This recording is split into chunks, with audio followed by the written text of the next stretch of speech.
जय हिंद। माननीय lieutenant general विकास लकेरा, अति विशिष्ट सेवा मेडल, सेना मेडल, महानिदेशक असम राइफल्स, यहाँ उपस्थित आदरणीय अधिकारीगण एवं सेवानिवृत्त होने वाले अभिवंदनीय सैनिकों तथा उनके परिवारगण को मैं लेफ्टिनेंट कर्नल अजीत कुटप्पा आज के इस सम्मान समारोह में हार्दिक स्वागत करता हूँ। आज के इस समारोह में हमारे बीच सेवानिवृत्त होने वाले सैनिकों का 52 परिवारगण भी उपस्थित है। मैं उनका भी इस समारोह में तहे दिल से स्वागत करता हूं। कृपया जोरदार तालियों से हमारे परिवारगण का स्वागत करें। इस महीने सेवानिवृत्त होने वालों में से सुपर एन्युएशन के 47 और पीएमआर के 4 कुल 51 सैनिक एवं असैनिक कर्मचारी है, जिसमें आज के समारोह में 26 जेसीओ साहिबान, 24 अन्य पद और 1 असैनिक कर्मचारी कुल 51 उपस्थित है। अब मैं माननीय महानिदेशक महोदय से अनुरोध करता हूं कि वे अपने हाथों से यहाँ उपस्थित सेवानिवृत्त होने वाले सैनिकों को पेंशन डॉक्यूमेंट फोल्डर एवं प्रशंसा पत्र प्रदान करें। माननीय महानिदेशक महोदय, अब मैं आपका नाम एक एक करके पुकारूंगा और आपसे अनुरोध है कि आप मंच पर आकर महानिदेशक महोदय से अपना फोल्डर और प्रशंसा पत्र ग्रहण करें। सर्वप्रथम सूबेदार major Raj Singh, headquarters 26 sector.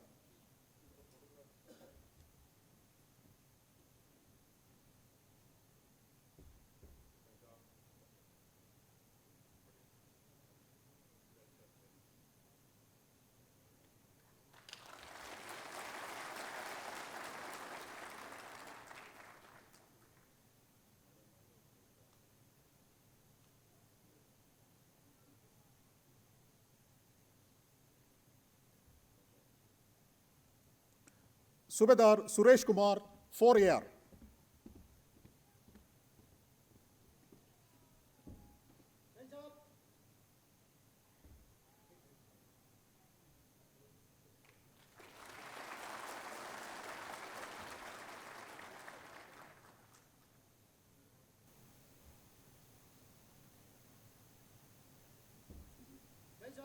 सूबेदार मानस पॉल 6AR।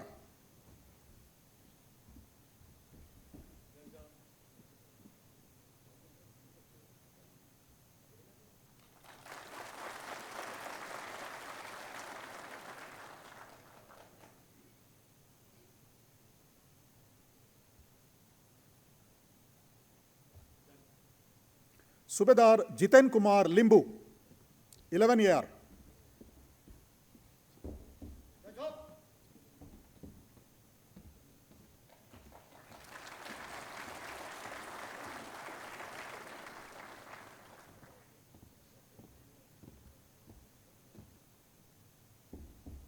सूबेदार सुल्तान सिंह 11AR।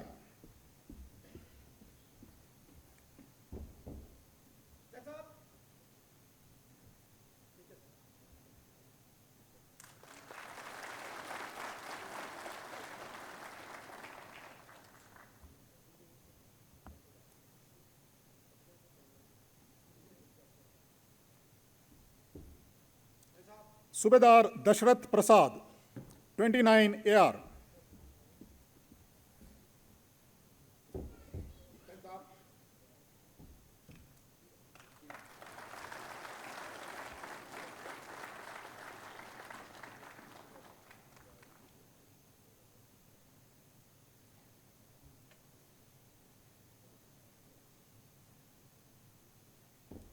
सूबेदार साधु शरण Choubey 37AR।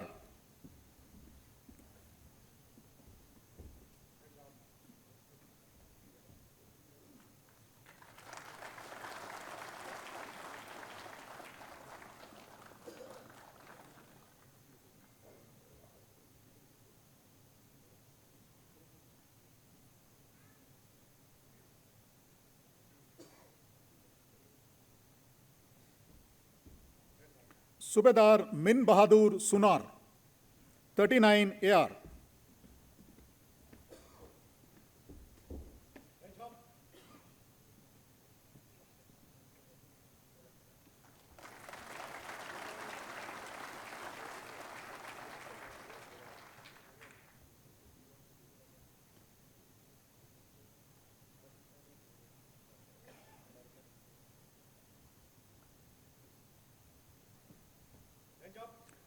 Subedar Uday Kant Jha, 39 AR.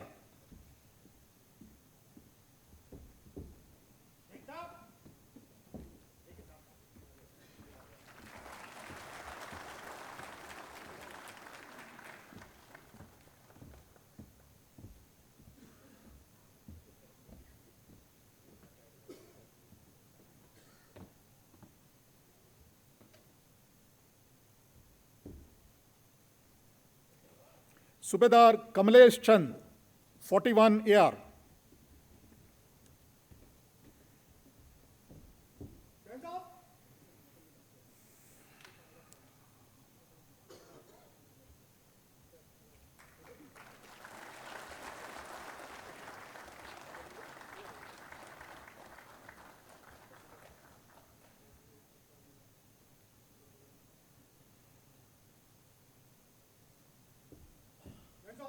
Subedar Raghavendra Singh, 44 AR.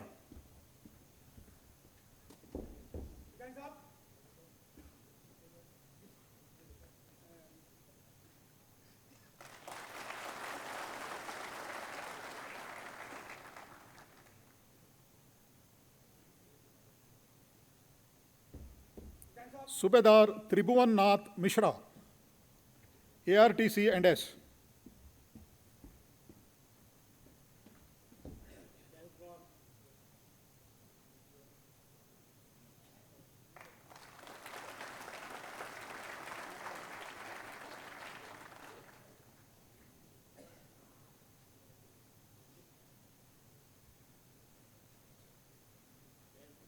Naib Subedar Suryamani Mahanti, first year.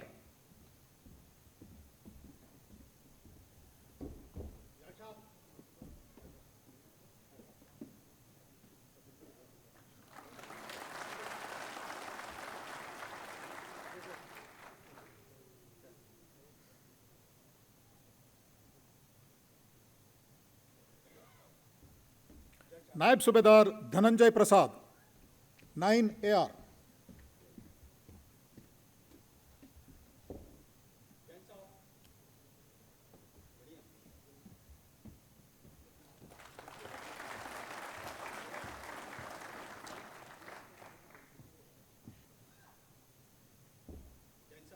Naib Subedar Kripal Singh, 22 AR.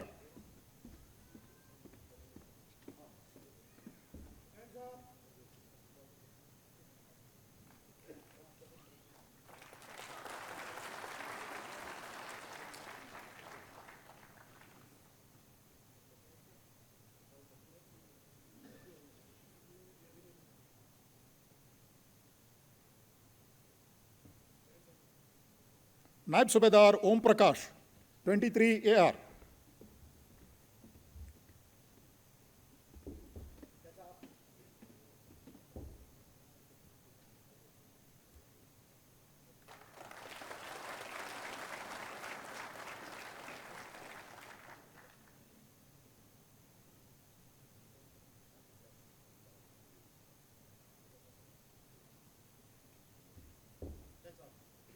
Naib Subedar Rabindra Nath, 26 AR.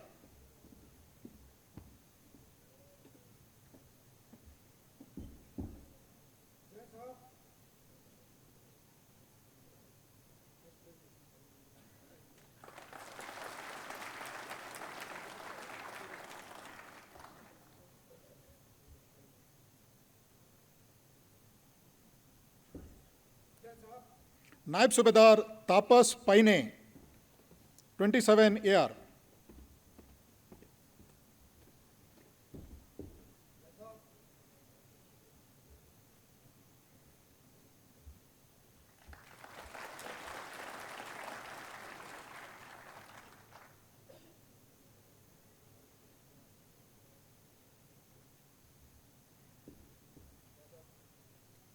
Naib Subedar Ghulam Hussain, 27 AR.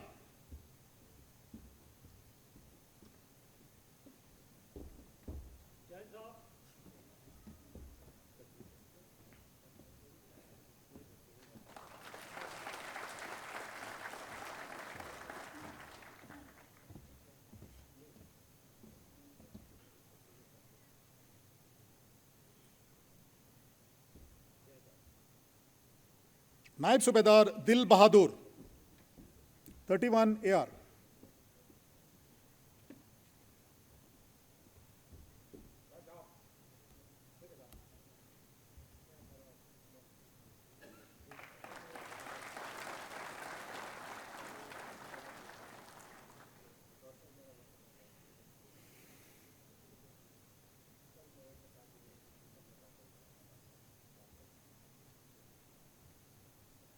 नायब सूबेदार राजकुमार 42 AR,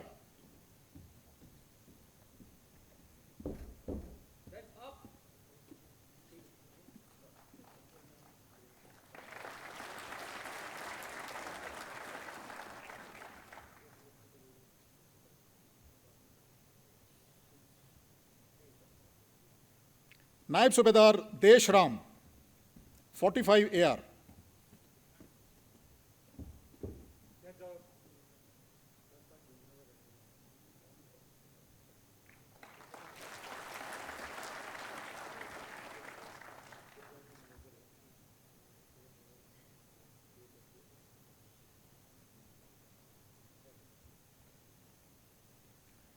नायब सूबेदार GB Thapa, headquarters IGAR north,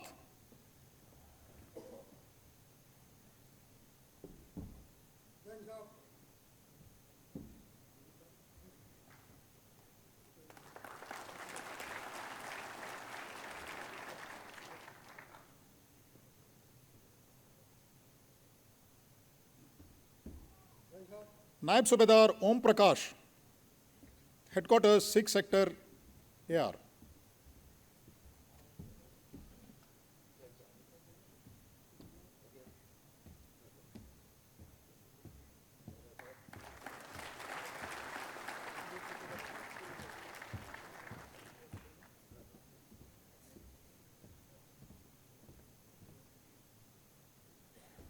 नायब सूबेदार Hoshi, headquarters 22 sector,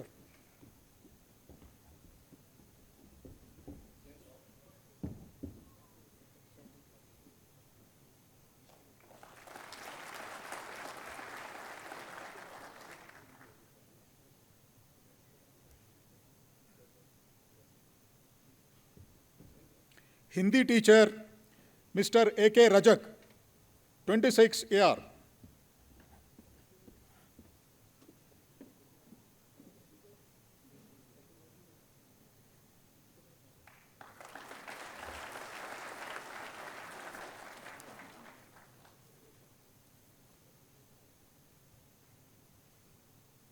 warrant officer Kashmir Singh 6 AR,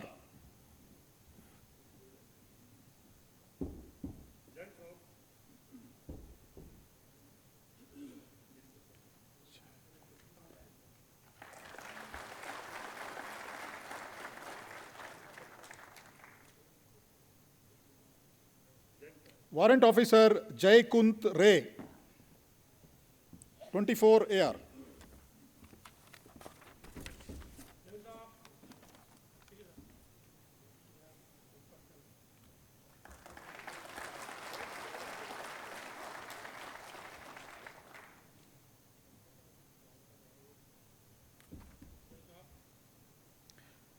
warrant officer Kunwar Bahadur Singh 30 AR, इनका नायब सूबेदार का प्रमोशन आ चुका है और जाने से पहले वो वेयर करेंगे यहाँ।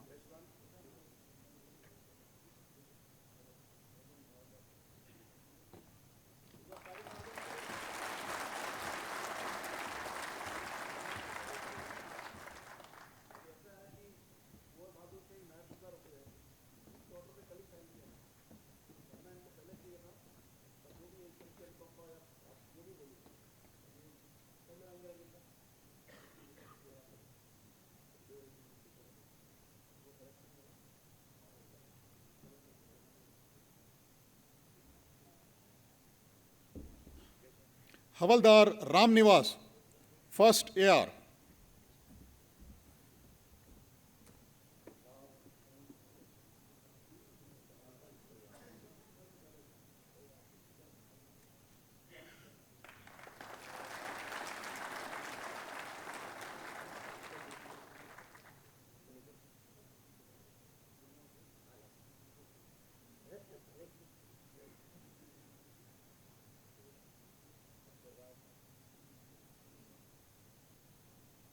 हवलदार राजिंदर प्रसाद, 12 AR.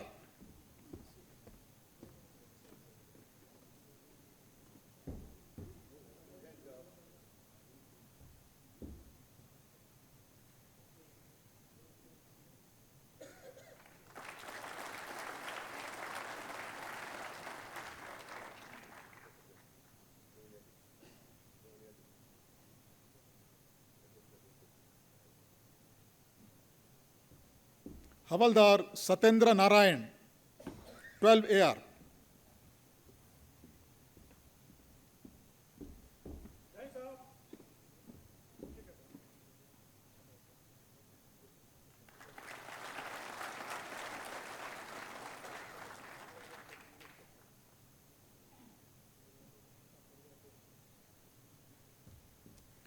हवलदार नौशाद अहमद खान, 21st AR.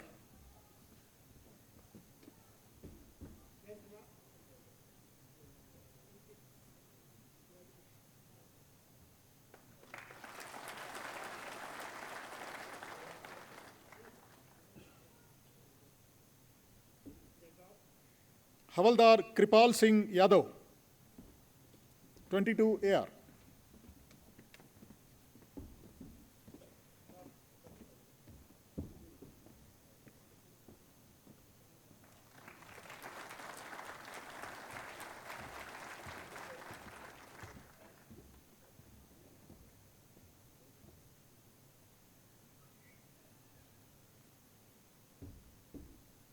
हवलदार HR मांडवी, 25 AR.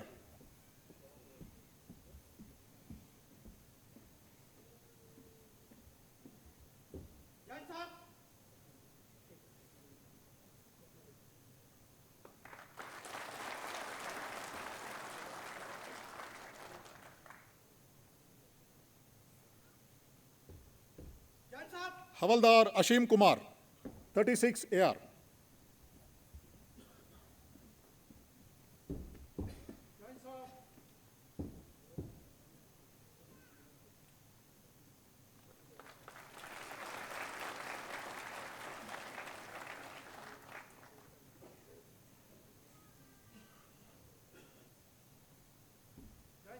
हवलदार Rajesh Singh, 46 AR.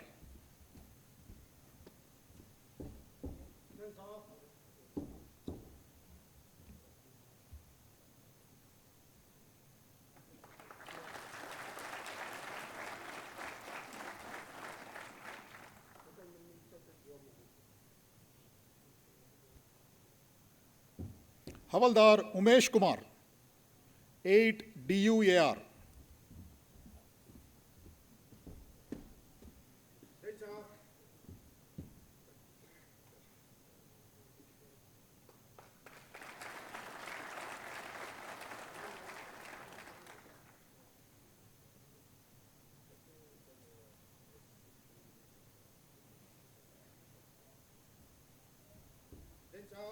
Rifleman Shivji Baita, 15 AR.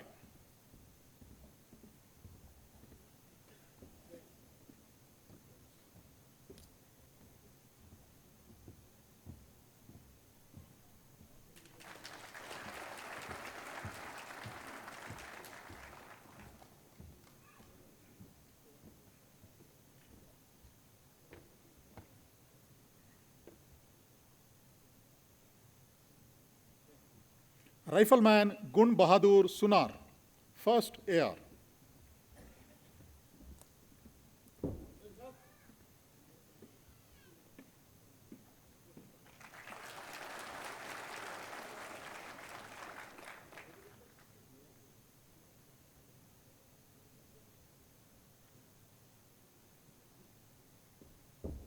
Rifleman Sham Awadh Ram, 3rd AR.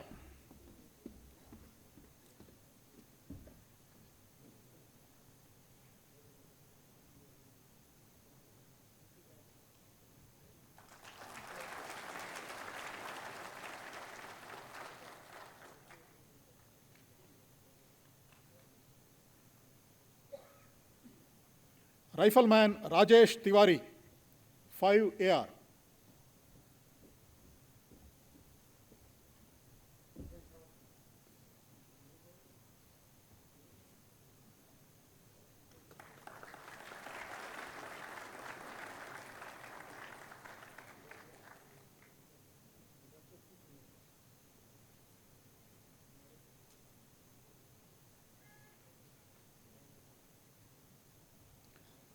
Rifleman Gama Ram, 8 AR.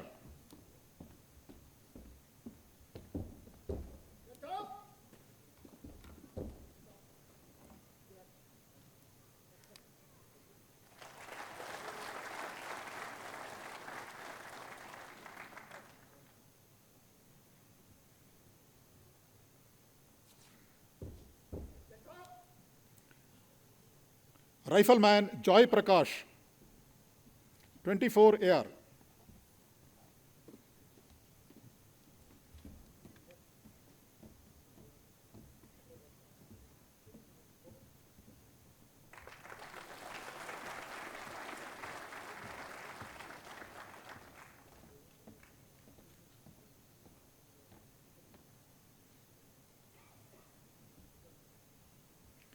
Rifleman Amulya Saikia,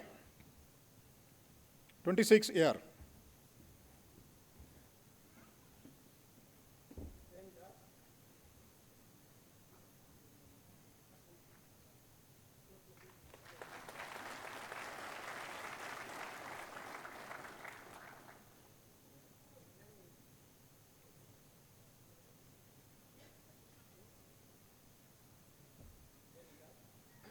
Rifleman Raju Rajak, 28 AR.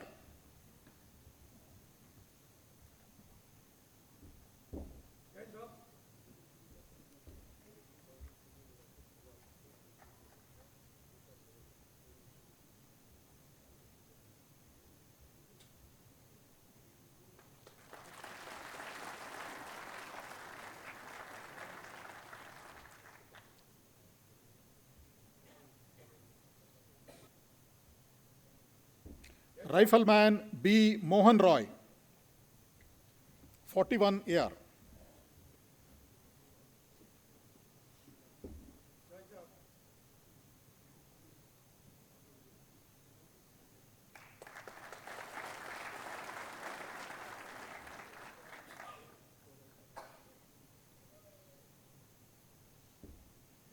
अब मैं प्री मेच्योर रिटायरीज का नाम पुकारूंगा। सूबेदार Prakash Chandra Joshi, 18 AR.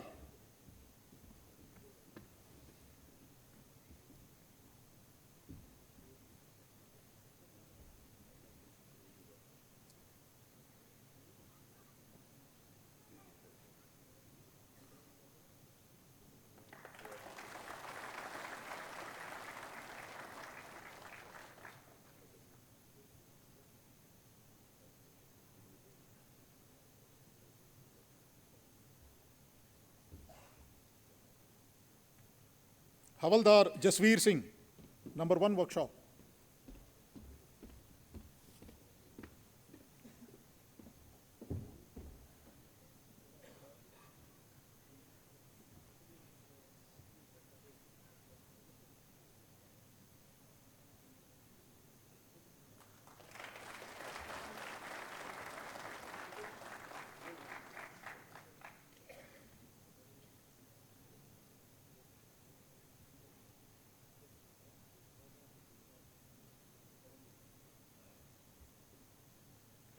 Rifleman Lalram Mavia, 23 AR.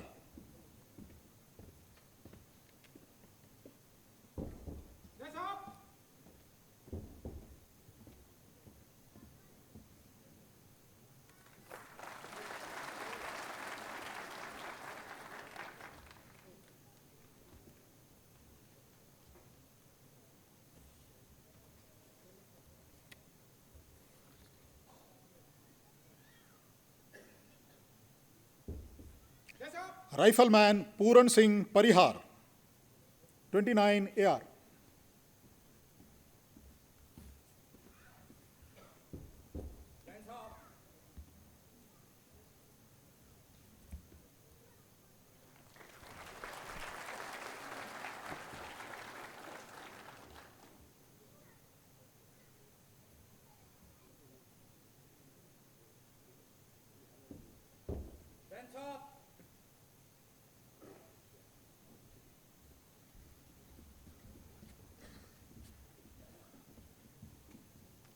अब मैं माननीय निदेशक महोदय से निवेदन करता हूं कि वे अपने अनमोल वचनों से हम सबका हौसला बुलंद करें।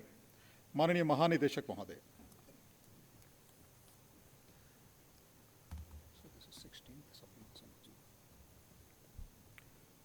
शुभ प्रभात, गुड मॉर्निंग। आज 16वां संस्करण है सम्मान समारोह का। इससे पहले 15 सम्मान समारोह हो चुके हैं और हर सम्मान समारोह में कम से कम 100, 150, एक बार 190 लोग भी पेंशन गए थे। और आज मुझे बहुत खुशी इस बात की है कि आज हमारे सिर्फ 51 साथी अपनी नौकरी पूर्ण करके, उनमें से 4 प्रीमेच्योर रिटायरमेंट जिन्होंने लिया है वो असम राइफल से जा रहे हैं। किसी भी परिवार के कम सदस्य अगर बिछड़े तो ज़्यादा अच्छा लगता है। तो आज सबसे छोटा सम्मान समारोह होगा, मतलब नंबर में आप लोग बहुत कम हैं। और दूसरी खुशी की बात यह है कि आपके परिवार आपसे ज़्यादा हैं। 51 हमारे JCOs, NCOs और बहादुर जवान ये आज रिटायरमेंट जा रहे हैं, पेंशन जा रहे हैं। और परिवार के 52 लोग आए हैं, तो ये लोग आपसे एक भारी पड़ गए। और शायद इसका कारण ये भी है कि क्योंकि आप लोग कम जा रहे हैं तो इसलिए हमारे पास जगह बहुत थी रहने के लिए। कई बार अगर 150-200 लोग जाते हैं तो यहाँ पे जगह कम पड़ जाती है, लोग आना चाहते हैं। तो सबसे पहले तो आपके परिवारजन, आपके बच्चे, आपकी धर्मपत्नियाँ, आपके भतीजे, उन सब के लिए आप एक बात जोर की ताली बजाइए कि जिन्होंने इस बात का चयन किया कि वो लोग आपके साथ रहेंगे जब आप इधर से जाएं। मैं आपको ये भी बताना चाहूँगा, जब भी मैं बात करता हूँ आपसे 30 सेकंड, 45 सेकंड, जो भी मेरे मन में आता है, तो मैं जब पूछता हूँ कोई लाइट कोर आया था पहले, और मुझे बड़ा दुख होता है ये सुन के कि 40 साल नौकरी करने के बाद भी अपने हेडक्वार्टर में आने का मौका नहीं मिला। और कई सारे ऐसे लोग हैं जो कि असम राइफल में पूरी नौकरी करते हैं, अलग अलग जगह जाते हैं, और हेडक्वार्टर DGR में आने का मौका नहीं मिलता। क्योंकि हम एक बहुत बड़ी फोर्स नहीं है, तो हम इस बात का यकीन दिला सकते हैं कि हमारे जितने भी लोग आएँ वो एक बार हेडक्वार्टर ज़रूर आएँ। तो पिछले महीने हमने रिक्रूटों की ट्रेनिंग के सिलेबस में डाला कि सारे रिक्रूट यहाँ पे 2 से 3 दिन हेडक्वार्टर में बिताएंगे एज पार्ट ऑफ ट्रेनिंग।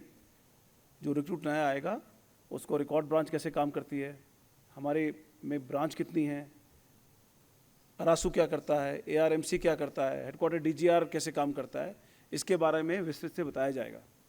तो ये बैचेस आने शुरू हो गए हैं। कितने बैच आ चुके हैं अभी तक?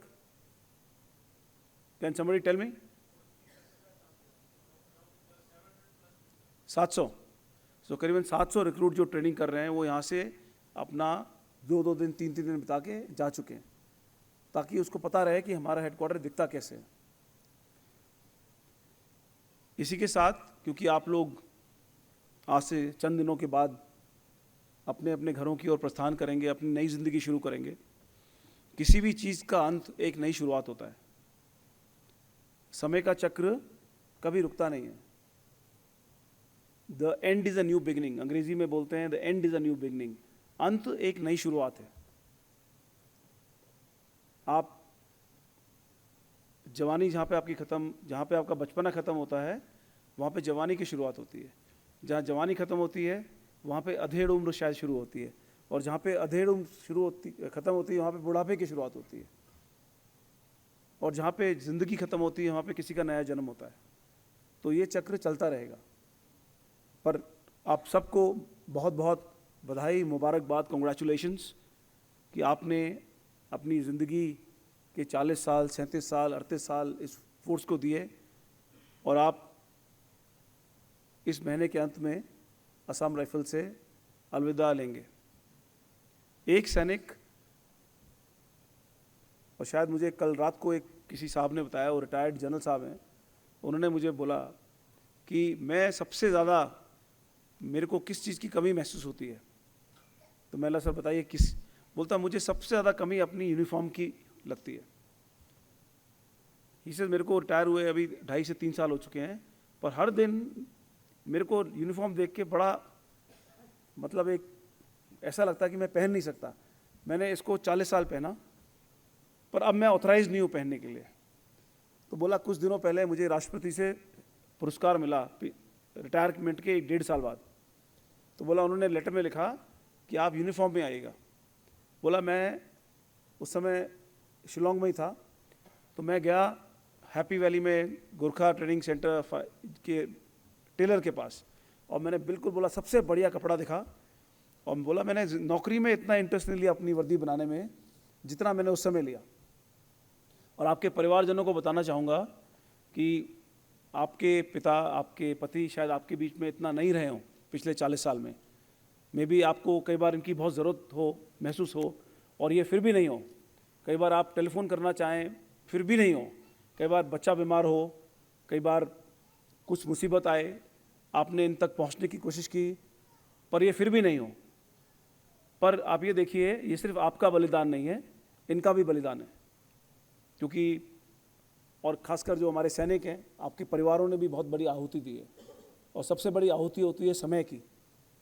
और अगर जो समय इंसान आपके बिना आपके परिवार को आगे ले जाता है, तो इसलिए एक अच्छा परिवार होना, परिवार का सपोर्ट होना, एक अच्छी पत्नी मिलना, और बच्चे जो कि समझें कि मेरे पिता कहाँ पे हैं, मेरे पिता किस मुश्किल से गुजर रहे हैं, और मेरे पिता ने क्या किया।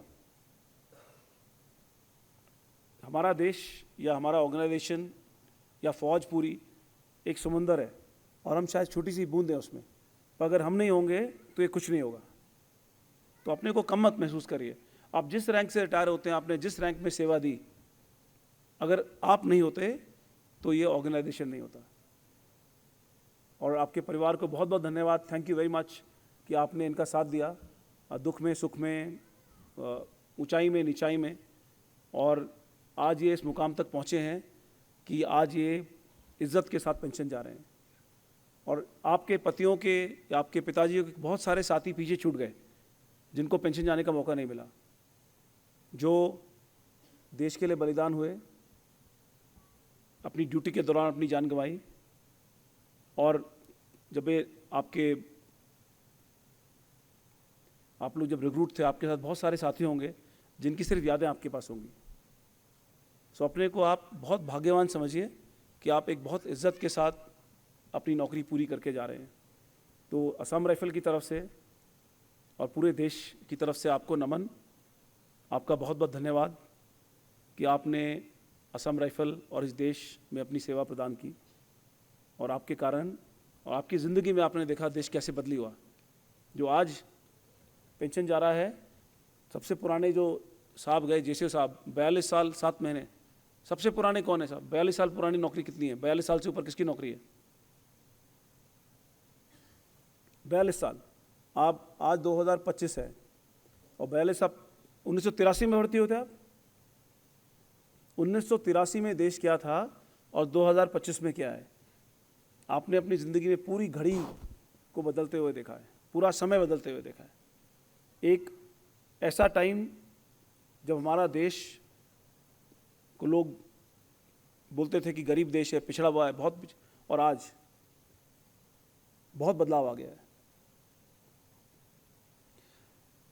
अब आप यहाँ से अपनी नौकरी में अपनी रिस्पॉन्सिबिलिटीज़ ख़त्म करके आगे अपने घर जाएंगे। अब क्या? मैं पूछता हूँ, अभी आप क्या करेंगे? कई बोलते सब बहुत हो गया, अब आराम करेंगे। जिस दिन इंसान को आराम मिल गया, उस दिन इंसान की ज़िंदगी ख़त्म हो गई, क्योंकि आराम तो कुछ होता ही नहीं है। आराम की परिभाषा क्या है? कि मैं सोऊंगा या मैं वो खाऊंगा जो मेरा मन है। आराम किसको बोलते हैं आप? आराम में भी शायद फौजी उसको आराम बोलते हैं कि सुबह वो सीटी सुनने को ना मिले, या हल्ला सुनने को ना मिले, या ऑर्डर सुनने को ना मिले। शायद सबसे बड़ा आराम वो है हमारे लिए कि भैया सुबह 5:30-6 बजे पीटी फॉलन है, ये सोच के कि कल सुबह फॉलन नहीं है, बहुत सुकून मिलता है दिल को। या जो कई चंद लोग, खुद अगर आप अहदेदार हैं और आपको पलटन की रिस्पॉन्सिबिलिटी मिली है कि आपने कल सुबह ये काम करना है, शायद वो आराम है। पर सही माने में जिस दिन आपने आराम करना आप सोच लिया आप आराम करेंगे, उस दिन ज़िंदगी के अंत की शुरुआत होती है। आराम मत करिए, अपनी ज़िंदगी, क्योंकि आप लोग समाज के अभी बहुत काम आ सकते हैं। यहाँ पे एक रिलीजियस टीचर बैठे हैं, इनकी धर्मपत्नी का देहांत हो चुका है। तो मैंने पूछा, बोला आप क्या अपनी पंडिताई जारी रखेंगे? तो उन्होंने बहुत मुस्कुरा के बोला कि मेरे पास क्वालिफ़िकेशन है और मैं खाली नहीं बैठूंगा। आप भी एक स्पिरिचुअल हिसाब से समाज में योगदान दे सकते हैं। और एक फ़ौजी की ज़िंदगी में हम सोचते हैं कि हमने कुछ नहीं किया, पर अगर आप आंख बंद करें और आप लिखें आपने क्या क्या किया, आप 100 से 200, 300, 1000 पेज लिख देंगे आप। हम लोग अपने को बहुत कम आंकते हैं कि हमारी क्वालिफ़िकेशन नहीं है, शायद हमने तो सिर्फ हुक्म का पालन किया। इस दौर में जहाँ पे नई पीढ़ी को बहुत मुश्किल लगता है सुनना किसी की बात, हम लोग इस वर्दी में बंध के ताउम्र हुक्म पे चलते हैं। हम कभी ये सोचते नहीं कि अच्छा है या बुरा है। शायद हम जाके बोलें अपने मन के अंदर या अपने साथी को, यार क्या फंस गए, पर फिर भी हम हुक्म बजाते हैं। और यही बात एक फ़ौजी को एक आम जिंदगी से अलग करती है, क्योंकि हमारे में बंधन है। हमारे मन में जो है हम बोल नहीं सकते। हम सारे एक जैसे दिखते हैं क्योंकि हम एक जैसी वर्दी पहनते हैं। हम चलते भी एक जैसे हैं, हमारा खाना भी एक जैसा होता है, हम रहते भी एक जैसे, हमारी गाड़ियाँ भी एक जैसी होती हैं। उसको बोलते हैं यूनिफॉर्म, समानांतर। हर चीज़ एक तरतीब में चलती है।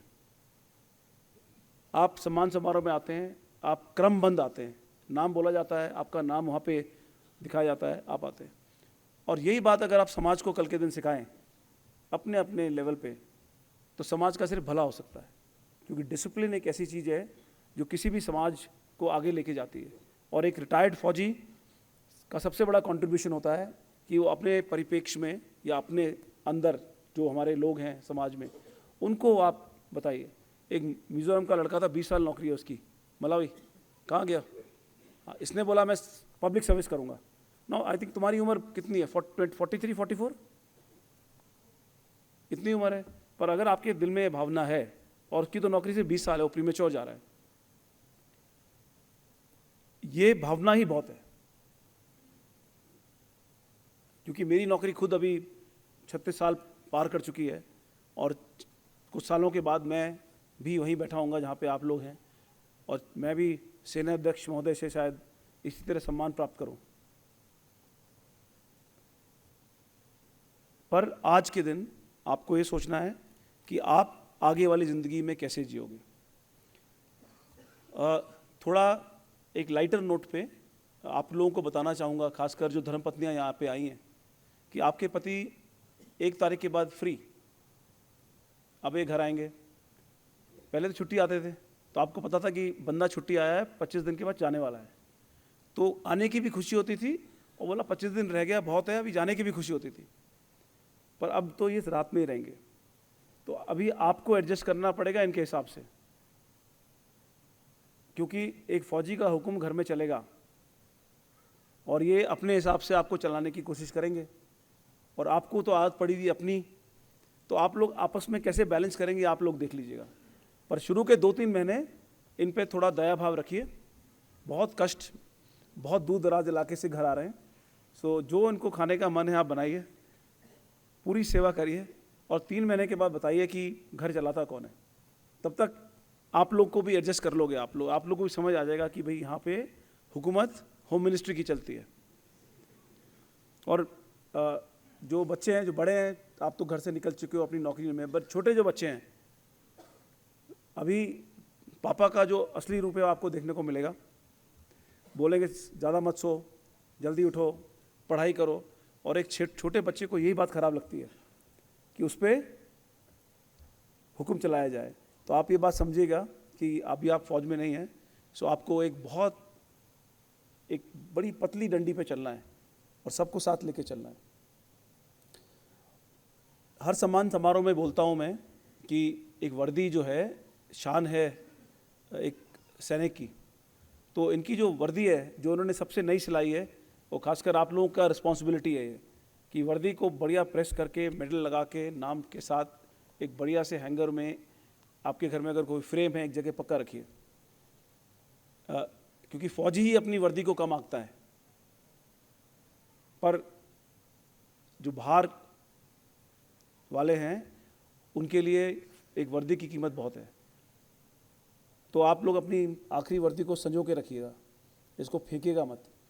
एक वर्दी को पका रखिए अपने घर में, ताकि आपकी आने वाली पीढ़ियाँ कभी किनका मन करे, किसी ने कहीं से देखा तो थोड़ा सा प्रेरणा मिले कि तभी हम लोग बोलते हैं फौज में first generation, second generation, third generation, पहली पीढ़ी, दूसरी पीढ़ी, चौथी पीढ़ी। एक डडवाल साहब हैं, अभी वो मेजर साहब हैं, सिक्किम में तैनात हैं। उनके पिताजी लेफ्टिनेंट कर्नल थे, उनके दादा सूबेदार थे, उनके परदादा सिपाही थे, उनके पिताजी भी सिपाही थे, और उनकी बेटी फौज में अफसर है, उनका बेटा भी। तो हिमाचल के हैं वो, और इनकी 5 पीढ़ियों से वर्दी इनके किसी ना किसी परिवार के शरीर में है। एक मनराल परिवार है कुमाऊं का, वो 8 भाई, 8 के 8 फौज में, उन सबके बच्चे फौज में, उनके बच्चे फौज में, और इस तरह यूनिफॉर्म से नाता नहीं टूटता। और मैं आशा करता हूं कि आप में से कुछ के बच्चे आएंगे असम राइफल में या इंडियन आर्मी में, और ऑफिसर बनेंगे, डॉक्टर्स बनेंगे, और जिनके बच्चे बाहर फॉरेन में हैं, या जिनके बच्चे इंजीनियर्स हैं, डॉक्टर्स हैं, जो आपने अपनी ज़िंदगी में हासिल नहीं किया, आप इस बात का यकीन दिलाओ कि आपकी अगली पीढ़ी उसको हासिल करे। हम सब जितने बैठे हैं, हम लोग ज़्यादातर एक मिडिल क्लास, एक आम परिवार के लोग हैं। हमारे माता पिता ने मेहनत करी, हमें संसाधन दिए, और हम यहाँ तक पहुँचे। हम मेहनत करेंगे, हमने करी, हमने अपनी पीढ़ी का हाथ थामा, उनको आगे ले गए, उनकी पीढ़ी और आगे ले जाएगी, और देश इसी से मजबूत, महान और सक्षम बनता है। इसके बाद आपसे बाहर में मिलेंगे, आपके परिवार वालों से मिलेंगे, बातचीत करेंगे। और अभी आप लोग यहाँ पे 4-5 दिन हैं, कल बड़ा खाना होगा, तो हर बड़े खाने में कोशिश करता हूँ मैं, अगर यहाँ पे हूँ, आपके साथ आऊँ, मिलूँ, बैठूँ थोड़ी देर के लिए। और परसों आप लोग चेरापूंजी जाएंगे, मुझे बताया गया। और उसके साथ साथ अगर आपकी कोई डॉक्यूमेंटेशन में गड़बड़ी है, तो यहाँ से तब तक मत जाइए अगर आपको कोई शक है, कोई शुबा है।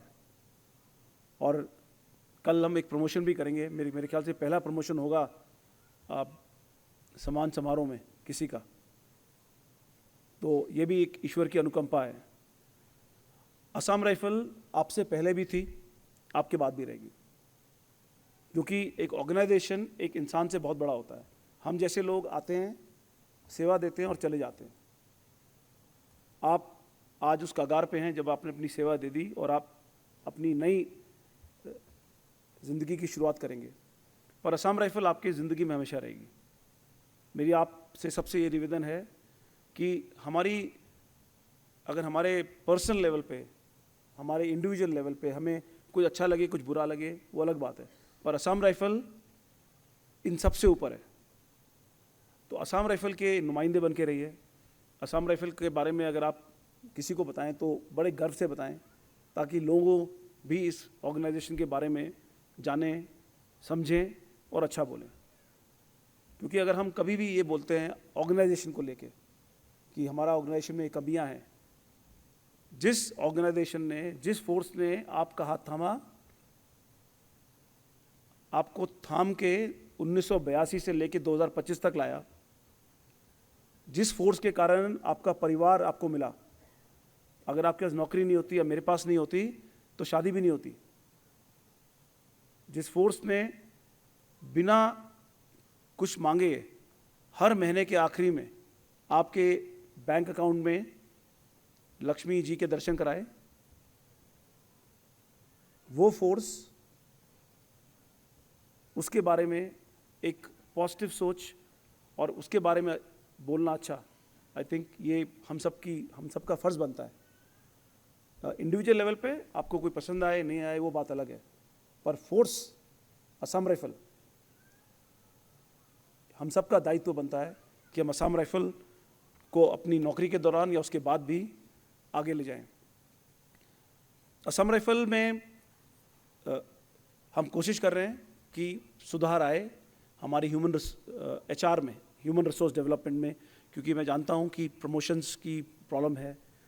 उसके लिए कार्डर रिव्यू जो है वो फाइनेंस मिनिस्ट्री में पड़ा है, अप्रूव हो चुका हर जगह से, अब वो पिछले 5-6 महीने से फाइल ऊपर नीचे जा रही है, पर अभी फिनेंस सेक्रेटरी के पास है।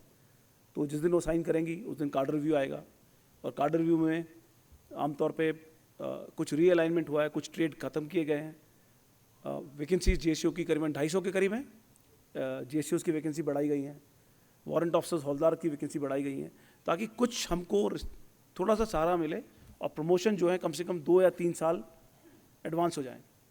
इसी के साथ साथ न्यू रेजिंग की बात जो बहुत सालों से चल रही है, उसकी फाइल अभी मूव करी है, और अगर हमारी पलटनें कुछ रेज होती हैं, 5-6 पलटनें होती हैं, तो भी हमारा प्रमोशन प्रोफाइल जो है, क्योंकि अगर 5 पलटनें रेज होती हैं तो आप लगाइए हर पलटन में अगर 50-60 जेसीओ हैं तो 300 जेसीओ एक्स्ट्रा हो जाते हैं। कोशिश है कि हमारे पास सामान अच्छा है, बुलेट प्रूफ व्हीकल आए जो कि आने लग गई हैं, हमारे पास एक भी नहीं थी। वर्दी जो मैंने पहनी है, ये वर्दी इसका ट्रायल हो गए, और सीआरपीएफ जो है नोडल एजेंसी है वर्दी के लिए।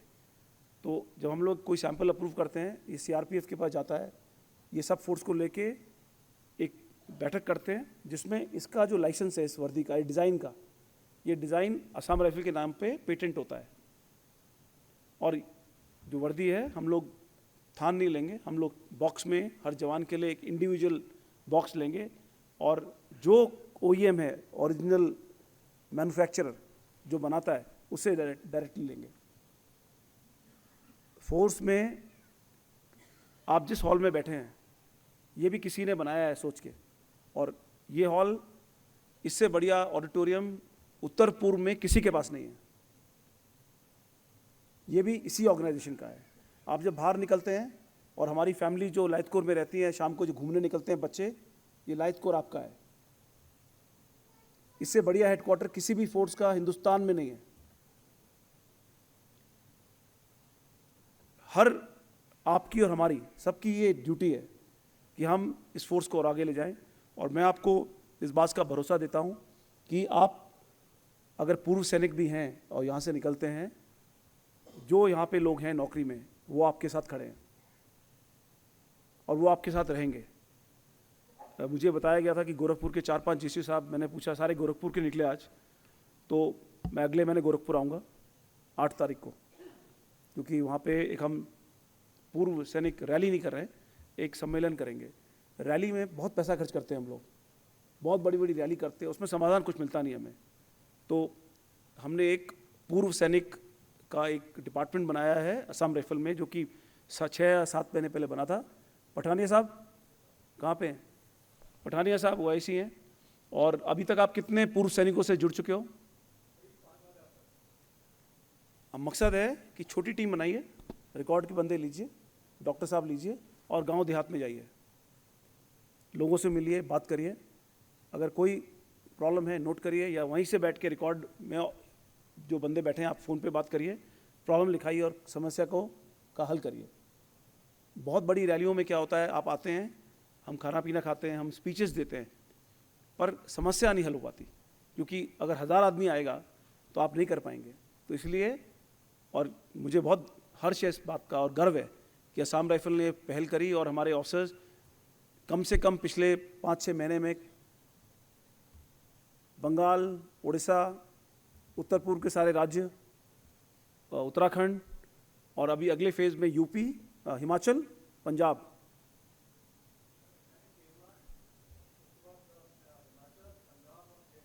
और ये लगातार चक्र चलता रहेगा, ये रुकेगा नहीं। छोटी छोटी टीम जाती रहेंगी, मिलती रहेंगी। हर चीज़ परफेक्ट नहीं होती है, और मैं भी जानता हूँ कि अगर हम लोग कोशिश करते हैं, शायद 100 में से 50 में सक्सीड हो, 50 में नहीं हो, पर इसका ये मतलब नहीं है कि कोशिश करना छोड़ेंगे। और सबसे उससे भी इम्पॉर्टेंट चीज़ है नीयत, अपने लोगों के लिए। और क्योंकि आप इधर हो, आपको भगवान ने मौका दिया है कि आपके ऊपर ये जिम्मेवारी है, तो आप इस बात से आश्वस्त रहिए कि अगर जब आप पूर्व सैनिक बनते हैं, अभी है नहीं आप, और आपका अगर कोई प्रॉब्लम है किसी भी तरह का, असम राइफल सक्षम है उस प्रॉब्लम को सॉल्व करने के लिए। बहुत त्रुटियां हैं हमारे में शायद, बट त्रुटियों का मतलब नहीं है कि हम त्रुटियों पे रोते रहें, त्रुटियों का समाधान करना है। हमको में जो हुआ उससे सबक सीखना है। हमारा डॉक्यूमेंटेशन, हमारा जो पूरा सिस्टम है, उसको और सुचारू रूप से चलाने के लिए हमें खुद सीखना पड़ेगा, ताकि हम लोग अपने जो पूर्व सैनिक हैं जिन्होंने देश के लिए और फोर्स के लिए नौकरी दी, उनसे अच्छी तरह से जुड़ पाएँ और उनको सही मायने में वो दे पाएँ वो जो चाहते हैं। सो इसी के साथ आप सबके लिए ये बोलना चाहूँगा कि आप सब पे हमें गर्व है और हम ईश्वर का धन्यवाद भी देते हैं कि आप सब यहाँ पे बैठे हैं सुकुशल सुरक्षित अपनी फैमिली के साथ, और बहुत ही सम्मान के साथ आप इस फोर्स से विदा लेंगे। और जब आप विदा लें, ये बात भी मैं हर बार बोलता हूँ, जिस गेट से आप निकले असम राइफल के, चाहे आप सिविल ड्रेस में हो चाहे आप वर्दी में हो, एक बार पीछे मुड़ के सलाम सैल्यूट पक्का करिए असम राइफल को। सो बहुत बहुत धन्यवाद, थैंक यू वेरी मच। बाहर मिलते हैं, आपसे बात करेंगे, और अगर कोई आपकी समस्या हो आप बता सकते हैं मुझे। और परिवार वालों से बोलना चाहूँगा, आप अलग से मिलेगा, और अगर आपको भी लगता है कि कुछ कमी पेशी रह गई आप बताइएगा। So thank you very much. आपका आने वाला भविष्य सुनहरा हो, आपका स्वास्थ्य अच्छा रहे, और आप कम से कम 90 या 95 साल तक पेंशन लें, ये ईश्वर से मेरी प्रार्थना रहेगी। बहुत बहुत धन्यवाद। जय हिंद।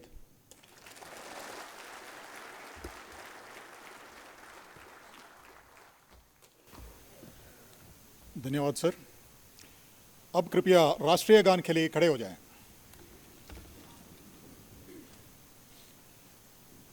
राष्ट्रीय गान शुरू कर।